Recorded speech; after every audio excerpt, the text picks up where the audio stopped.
Hi అండి. అందరూ ఎలా ఉన్నారు? బాగున్నారా? నేనైతే చాలా బాగున్నాను. మీరందరూ కూడా చాలా చాలా బాగుంటారని అనుకుంటున్నాను. ఈరోజు ఉదయం నేను టిఫిన్ కోసం దోస పిండి ఉందండి. అంటే మనం దాదాపుగా 2 రోజులు కానీ లేదా 3 రోజులు కానీ యూజ్ చేస్తాం కదా! సో, నేను ఫస్ట్ డే దోస వేశాను. సెకండ్ డే ఊతప్పం చేశాను. ఫైనల్‌గా ఈరోజు కొంచెం దోస పిండి మిగిలితే దాన్ని పొంగనాలు చేస్తున్నాను అనమాట. కొంచెం తరిగినటువంటి ఉల్లిపాయలు, కొత్తిమీర మన పైన టబ్‌లో ఉంది కదండీ! అదే అనమాట. సో, తర్వాత పచ్చిమిరపకాయలు కూడా మన చెట్లకు కాసినవే. బయట 2, 3 ఉంటాయి. అవి తెంపుకొచ్చి చిన్న చిన్నగా కట్ చేసి వేశాను.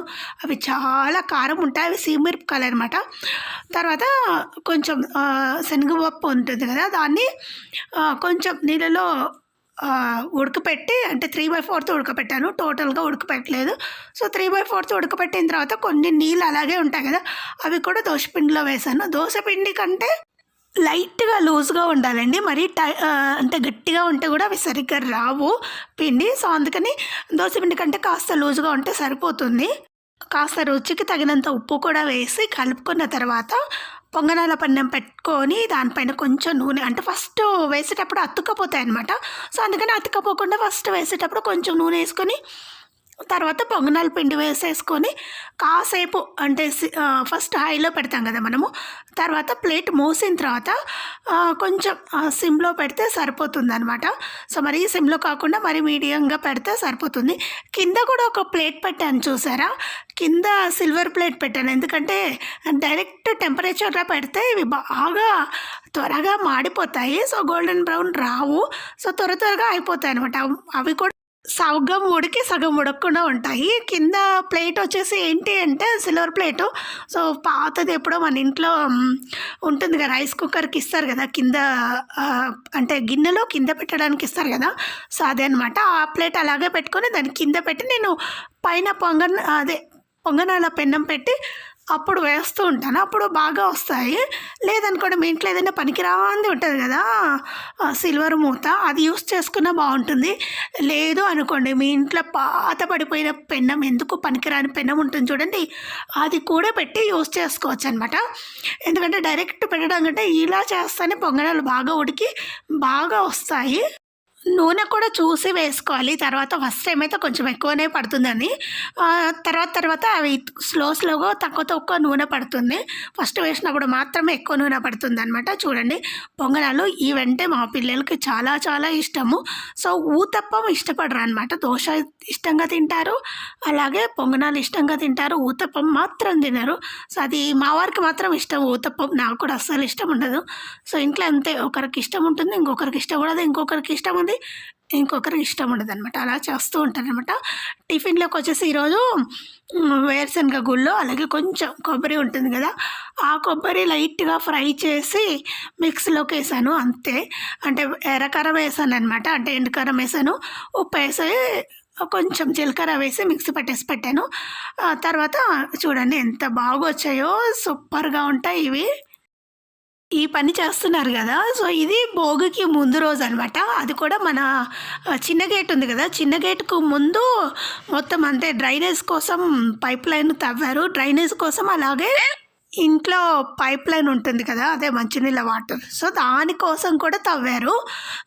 అంటే మనకే కాదు కాలనీ మొత్తం మొన్నటి వరకు మాకు అస్సలు బోర్ వాటర్ తప్ప తాగే నీళ్ళు వచ్చేవే కాదు. దాదాపు 4 ఇయర్స్ అయిందనుకుంటాను. 4 ఇయర్స్, 5 ఇయర్స్ అయింటుంది. సో, అప్పటి నుంచి నీళ్ళు వస్తూ ఉన్నాయన్నమాట తాగే నీళ్ళు. సో, అంతకంటే ముందో లేదో తెలీదు. మేబీ 4 ఇయర్స్ అయ్యుండొచ్చు. అంతకంటే ఎక్కువేం లేదులేండి.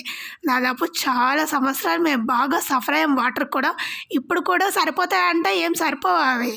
అయినా సరే అడ్జస్ట్ కావాలి. ఇంకా తప్పదు అప్పుడప్పుడు. ఇంక అన్నీ ఒకేసారి వచ్చేయాలంటే వచ్చేవు. ఎందుకంటే మాకు ఇక్కడ బోర్లు ఎవరి ఇంట్లో ఉండవనమాట. ఈ కాలనీ మొత్తం బోర్స్ ఉండవు. ఇప్పుడు కొత్తగా కట్టుకునే వాళ్ళ ఇంట్లో మాత్రమే బోర్లు ఉంటాయి. ఇంకా పాత ఇండ్లు ఉంటాయి కదా!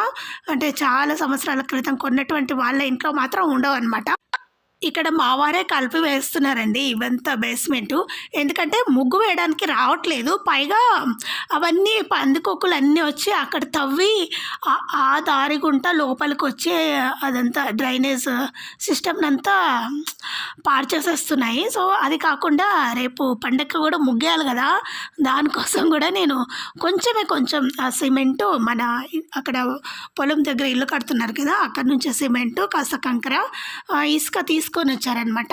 సో, తీసుకొచ్చిన తర్వాత ఆయనే వేస్తున్నారు. ఈ కాస్త పనికి కూడా చాలా డబ్బులు అడుగుతారనమాట. సో, అందుకని వాళ్ళకెందుకు అన్ని డబ్బులియ్యడం, కొంచెమే కదా కలిపేదనేసి ఆ కొంచెం కోసమే ఈయననే వేస్తున్నారనమాట. ఈ పని దాదాపు హాఫ్ అన్ అవర్ పట్టింది. హాఫ్ అన్ అవర్‌కే వేలు అడుగుతారనమాట.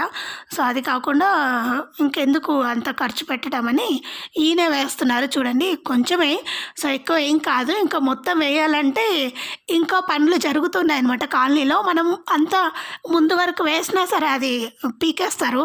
ఆ పీకేసి సిమెంట్‌కు, ఇసుకకు, కంకరకు వేసే డబ్బులన్నీ వేస్ట్ అవుతాయి కదా! అదంతా వేయడం ఎందుకు, ఈ కాస్త ఆ ఎడ్జ్ వరకు ఏస్తే సరిపోతుంది.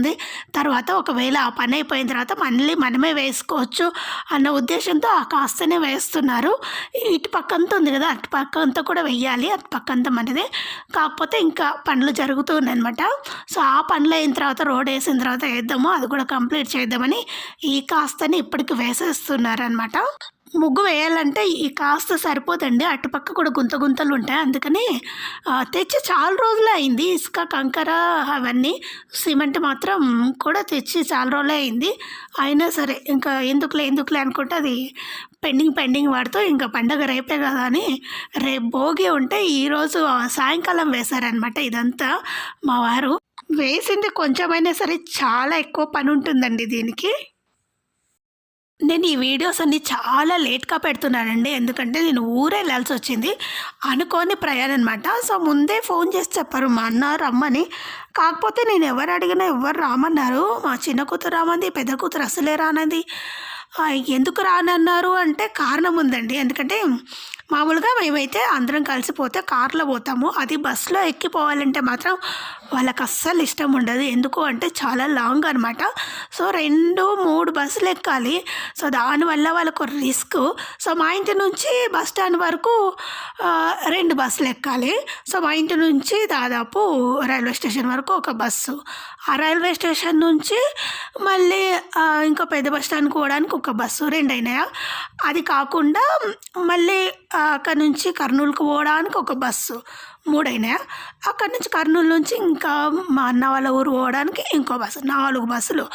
ఆ 4 బస్సులు ఎలా ఉంటాయి, ఎక్కి దిగడం, అది కాకుండా లగేజ్ కాకుండా ఇంకొకటి ఏంటి ప్రాబ్లం అంటే సీట్స్ ఉండవు. అసలే పండుగ టైము. సో, అందుకని మేము రాము అంటారు. ఇంతకుముందు వాళ్ళకు పెళ్ళిళ్ళకు తీసుకెళ్ళాను కదా. సో, మా అక్క కూతురు పెళ్ళికి ఇలాగే వెళ్ళాననమాట. అప్పుడు మా వారు అక్కడికి వెళ్ళారు. ఎక్కడికి అంటే అయోధ్యకి వెళ్ళారనమాట. సో, అప్పుడు ఇంకా కంపల్సరీ వెళ్ళకపోతే బాగుండదు. సో, వెళ్ళాలి కాబట్టి వీళ్ళని ఇంట్లో వదిలేసి వెళ్ళలేను, అంత దూరము పిల్లలు కదా. సో, అందుకని అందరు కంపల్సరీ వెళ్ళాలి అన్నట్టుగా నేను తీసుకొని వెళ్ళానమాట. అప్పుడు నేను వీడియో కూడా పెడతాను. ఆ లింక్ కూడా కింద డిస్క్రిప్షన్‌లో మెన్షన్ చేస్తాను మేము పడిన కష్టాలన్నీ. సో, అందుకని పిల్లలు భయపడతారనమాట. అసలు ఆ ఊరికంటేనే బస్సులో అంటేనే భయపడతారు. ఊరికి పోవడం ఇష్టమే, కాకపోతే అది కూడా వాళ్ళ నాన్నతో కారులో పోవడం ఇష్టం అనమాట. అంతేగాని బస్సులు ఎక్కి పోవాలంటేనే భయపడతారు. సో, ఒక్క సీట్లు ఉండవు, చాలా రష్ ఉంటుంది. బస్సులు కూడా అంతంత మాత్రమే ఉంటాయన్నమాట. ఉన్నా కూడా సరిగ్గా టైంకి రావు. మేము వెళ్ళేది కూడా పండుగ సీజన్లోనే ఉంటాయి అన్నీ ఫంక్షన్స్ అన్నీ. సో, అలాంటప్పుడు ఆ రిస్క్‌కి భయపడి రాము, మేము ఇంట్లో హాయిగా టీవీ చూసుకుంటుంటామంటారు కానీ ఊరికి మాత్రం రానంటారు. అలా అసలు ఈ క్షణం వరకు కూడా అంటే మేము అడిగి సాలైంది రామన్నారు. ఇంకా నేనేం చేసేది లేదు. సో, ప్రతిసారి పిలుస్తారు వీళ్ళు. ఈ రోజనే కాదు, సో, దాదాపు నా పెళ్ళైనప్పటి నుండి ఒక్కరోజు కూడా మిస్ చేయలేదు పిలిచడం. అలా పిలిచి లాస్ట్‌కు కరోనా టైంలో వెళ్ళామనమాట. సో, కరోనా టైంలో ఏంటంటే అప్పుడు హాలిడేస్ మా వారు కూడా ఇంకెక్కడికి వెళ్ళలేం కదా అప్పుడు గ్యాపు. సో, ఆ గ్యాప్‌లో వెళ్ళాల్సొచ్చింది. ఎందుకంటే ఆ సీజన్‌లోనే మనకు స్కూల్స్ కూడా ఉంటాయి. స్కూల్స్ ఉంటేనేమో అసలు తీసుకెళ్ళలేము. ఎందుకంటే అంత స్ట్రిక్ట్ ఉంటాయి వీళ్ళ స్కూల్స్. వన్ డే రాకపోయినా ఫోన్ చేస్తారు, మెసేజ్‌లు పెడతారు. ఆ మెసేజ్ పెట్టినా రిప్లై ఇవ్వకపోయినా పిల్లలకు తిట్లు ఉంటాయి. అది కామనే కదా! అది ఉండాలి కూడా. స్కూళ్ళలో ఆ రూల్ ఉంటేనే పిల్లలు కాస్త భయపడతారు. స్కూల్‌కి వెళ్తారు కూడా. సో, డిసిప్లిన్ ఉంటుంది. సో, ఊరికే ఊర్లూళ్ళు తిరగాలని కూడా అనుకోరనమాట ఆ భయంతో అయినా. అందుకని మేము అనుకోని ప్రయాణం స్టార్ట్ చేసాం. అది కూడా సంక్రాంతి రోజు. సో, ఆ వీడియో నేను నెక్స్ట్ పెడతానండి. ఆహ్, ఇప్పటి వరకు కూడా నెక్స్ట్ సంక్రాంతి రోజు కూడా అనుకోలేదు మేము వెళ్తామని. సో, పనులన్నీ ముగ్గేసానండి ఈరోజు. భోగి ముగ్గు అది. అది ఎప్పుడంటే ఒక 10 నిమిషాల ముందు నేర్చుకొని టకాటకా గీసేసి పేపర్‌లో పొయ్యి ఏసి ముగ్గులు నేనే వేశాను. తర్వాత ఇంట్లో పనులన్నీ చేసి, స్నానం చేసి, పూజ చేసి, తర్వాత నేను అంటే దేవుడికి ప్రసాదం వండుతున్నాను. ఈరోజు వచ్చేసి భోగి రోజు కన్ఫామ్‌గా మేము కలగూర అండ్ నువ్వుల రొట్టె చేస్తాము. అది కూడా సద్ద రొట్టె చేస్తాను. ఈసారి మా అమ్మ రాలేదు. సో, నేను అందుకని ఎప్పుడైనా మా అమ్మే తెచ్చేది సద్దలు ఊరు నుంచి. సో, కొన్నా కూడా ఇక్కడ దొరుకుతాయి. నేనేం అనుకోలేదు కూడా అంతగా. నాకు పెద్ద అంతగా పట్టింపులు ఉండవండి. నేనైతే కన్ఫామ్‌గా నా దగ్గర జొన్నలు ఉంటాయి కాబట్టి జొన్న రొట్టెకి నువ్వులద్ది అది చేశాను. తర్వాత కలగూర చేశాను. అదే నైవేద్యంగా దేవుడికి పెట్టేశాననమాట. సో, ఇది ఎర్రగా ఎందుకొచ్చిందంటే ఈసారి మాత్రం కలగూరలో నేను బీట్రూట్ వేశాననమాట ఎక్స్ట్రా. అందుకే ఇది ఎర్రగా అయింది. సో, ఎర్ర కారం వేయలేదు. అదే వేశాను. మామూలుగా పచ్చిమిర్చి కారమే వేశాను. అయినా కూడా ఎర్రగా ఎందుకంది అంటే ఆ బీట్రూట్ వల్ల కలర్ డిఫరెంట్‌గా వచ్చింది. అయినా బాగుంది. సో, ఫైనల్‌గా ఇదనమాట. సో, మీకు నచ్చితే తప్పకుండా లైక్ చేయండి, షేర్ చేయండి. అలాగే సబ్స్క్రైబ్ చేయడం మాత్రం అస్సలు మర్చిపోకండి. అలాగే మీ ఫ్రెండ్స్ అండ్ ఫ్యామిలీ మెంబర్స్ గ్రూప్‌లో కూడా మన ఛానల్‌లో షేర్ చేయండి. నెక్స్ట్ రాబోయే వీడియోస్ అన్నీ చాలా చాలా బాగుంటాయి. సో, అంతవరకు చూస్తూనే ఉండండి, లైక్ చేస్తూనే ఉండండి, సబ్స్క్రైబ్ చేయండి. Thank you and bye.